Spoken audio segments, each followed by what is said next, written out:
सनातन धर्म को खत्म किया जाए, किस प्रकार इन लोगों को कमजोर और बेबस लाचार मजबूर बनाया जाए, उसके लिए नशा का यह सिस्टम चल रहा है। सरकार भी इसमें बराबर सहयोग रही है।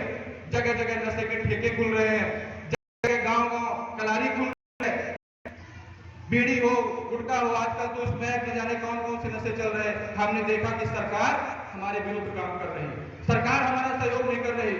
हम मांसाहार मुक्त समाज की स्थापना के लिए काम करना हमने शुरू किया, लेकिन हमने देखा कि सरकार मांसाहार को बढ़ावा दे रही। आज भारत देश में किसी भी समय ऐसा नहीं हुआ जो आज हो रहा है। आज सरकार ने एक नियम और लचीला बना दिया कि हमारी जो गौ माता है या कोई भी जीव जंतु है जिनकी हम पूजा करते हैं, लेकिन सरकार क्या कर रही, सरकार बहुत देवी देवताओं वाली बन रही है। लेकिन पढ़ करके देखिएगा वह संविधान में जो उन्होंने कानून में डाला है कि आज सभी जीव जंतुओं को जो भी घूम रहे हैं उनको काट काट करके छोटी छोटी पैकिंग करके विदेशों में भेजने का जो आज इतना बड़ा काम चल रहा उतना पहले कभी नहीं चला था।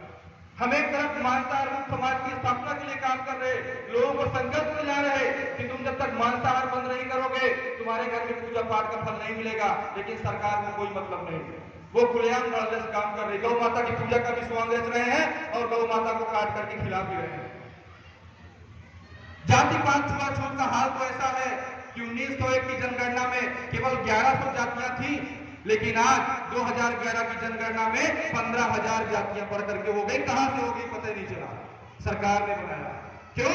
क्योंकि हम आपस में लड़ते रहे, तुम हमारी जाति को, तुम हमारी जाति को, हमको देखना हमको देना, और चुनाव के पहले 4.5 साल तक किसी का पता नहीं रहता। तो हमारी मजबूरी थी, परम पूज्य गुरुवर ने समाज की मनोदशा को पढ़ा और 2013 में भारतीय शक्ति जनता पार्टी की इसीलिए गठन किया गया कि संगठन जो नहीं कर पा रहा वो हमारे लोग आकर के जब राज सत्ता में आएंगे तब वो लोग समाज को नशा मांसाहार से मुक्त करेंगे। भाइयों बहनों, संगठन और भारतीय शक्ति जनता पार्टी का एक ही उद्देश्य है, एक ही लक्ष्य है, बड़े से बड़ा व्यक्ति आ जाए, अगर वह संगठन की विचारधारा में आज नहीं चल रहा तो उसको किसी चुनाव लड़ने की अनुमति नहीं दी जाती। हमारे बीच का एक गुरु भाई होता है, चाहे गरीब से गरीब हो, लेकिन अगर वह मन बनाता है कि मैं इस विचारधारा को जा करके राज सत्ता के माध्यम से पहुंचाऊंगा, राजनीतिक गतिविधियों के माध्यम से पहुंचाऊंगा, तो हर चुनाव में उसको प्राथमिकता दी जाती है और आगे भी दी जाती रहेगी। तो आप सभी से एक ही निवेदन है कि संगठन की, परम पूज्य गुरुवर की इन तीनों विचारधाराओं को समझें और जब भी समय मिले तो अपने इष्ट मित्रों सहित आश्रम जरूर गुरुवर के दर्शन को पहुंचे। वहां पर नवरात्रि में बहुत बड़ा कार्यक्रम भी होना है, उस कार्यक्रम में आप सभी का सादर आह्वान करता हूं कि आप वहां पर आए और जीवन की अपनी समस्याओं को सहज रूप से दूर करने में एक कदम बढ़ाएं। आपका इस प्रोग्राम बहुत अद्भुत रहा। यहाँ पर बैठ करके मुझे ऐसा ही लगा जैसे मैं किसी मंदिर में बैठता हूँ। इतना अच्छा वातावरण 24 घंटे यहाँ पर आप लोगों ने बनाया है। ऐसे ही यहाँ पर बहुत कार्यक्रम होते रहे।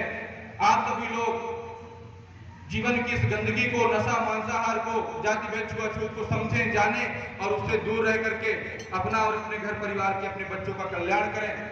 इस धरती पर माँ का अद्भुत गुणगान चलता रहे, माँ की शक्ति की स्थापना हो। आप सभी बढ़ चढ़ करके इस विचारधारा की स्थापना के लिए कार्य कर सकें। आप सभी का सदैव मंगल होता रहे। इन्हीं मंगल कामनाओं के साथ पूरे आप सभी से जय माता की जय गुरु।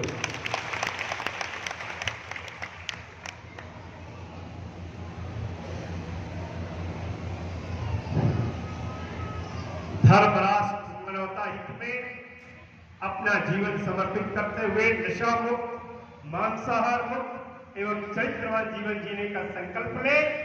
निश्चित रूप से हमारा भी कल्याण होगा और पूरे जनमानस का कल्याण होगा।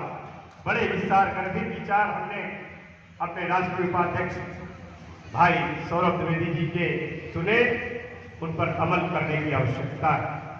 और अंत में मैं आमंत्रित करता हूं भगवती मानव कल्याण संगठन शाखा महोबा के जिलाध्यक्ष अनुपम त्रिपाठी जी आए और यहाँ पर आए हुए अपने समस्त मां भक्तों के लिए और जिन लोगों ने इस अद्वितीय कार्यक्रम में अपना अमूल्य सहयोग प्रदान किया है उन सभी के प्रति अपना आभार व्यक्त करें और महत्वपूर्ण सूचनाएं बताएं। जय माता की, जय गुरुवर की।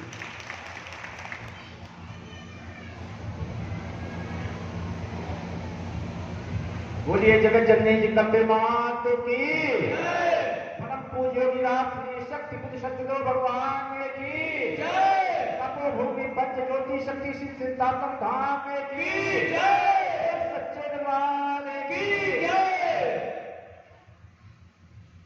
निश्चित रूप से बहुत लंबे अंतराल के बाद ये हमें सौभाग्य मिला कि शक्ति स्वरूपा बहन संध्या दीदी का यहाँ पर आगमन हुआ। तो पिछले 2016 में वो यहाँ पर महोबा आएंगे, तब से इसका कोई भी बड़ा कार्यक्रम नहीं हो पाया किन्हीं कारणों पर। उसका हमें संगठन का वो नुकसान भी हुआ और वो हमारे पास शब्द नहीं है कि आज हमारा संगठन, हमारा महोबा और आसपास के जो जिले हैं कितने प्रफुल्लित हैं इस कार्यक्रम को देखकर। निश्चित रूप से ये हमें सौभाग्य मिला और भारतीय शक्ति चेतना पार्टी के राष्ट्रीय उपाध्यक्ष सिद्धार्थ रत्न माननीय सौगत द्विवेदी अनूप भैया जी का प्रथम आगमन हुआ इस महोबा में। उसके लिए हम बहुत बहुत उनके पावन से नमन करते हैं, बहुत बहुत उनका आभार प्रकट करते हैं। और सिद्धार्थ चेतना अद्वैत जी का प्रथम आगमन महोबा पर हुआ, उनका भी हम बहुत बहुत आभार करते हैं, नमन वंदन करते हैं। और हमारे केंद्रीय प्रवक्ता जी रमेश मिश्रा जी यहाँ का उन्होंने व्यवस्थाएं देखी, उस व्यवस्थाओं को सुचारू रूप से चलाने का